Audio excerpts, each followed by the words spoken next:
సాదిక్ ఆయేషాకి రక్షణ ఇచ్చి సాయం చేస్తానని మాట ఇచ్చాడని సార్. కానీ జరిగింది వేరే. ఆ వీడియోలో ఉన్నది హోమ్ మినిస్టర్ కొడుకు రంజిత్. అది చూడగానే సాదిక్ ఆలోచనే మారిపోయింది సార్.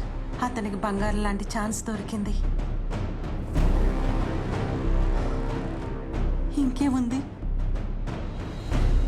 సాదిక్ హోమ్ మినిస్టర్కి టచ్లోకి వెళ్ళాడండి. హైదరాబాద్ శివార్లలో ఓ 50,000 కోట్లతో ఏదో గవర్నమెంట్ ప్రాజెక్ట్ ఒకటి రాబోతుందంటండి. దానిలో తనకి 25% వాటా కావాలని అడిగాడంట సార్. లేకపోతే ఆ వీడియోని అన్ని సోషల్ మీడియాలోనూ ఛానల్స్లోనూ పెట్టేస్తానని బెదిరించాడంట. హోమ్ మినిస్టర్ని సాదిక్తో బేరం ఆడుతూ ఉండమని చెప్పి రంజిత్ సాదిక్ని లేపేయడానికి వేరే ప్లాన్ వేశాడంట. డైరెక్ట్గా చంపేయడం ఎలక్షన్ ముందు రిస్క్ కాబట్టి మొహరం రోజు గొడవలు పెట్టి అందులో భాగంగా సాదిక్ని చంపేయాలని ప్లాన్ వేశారండి.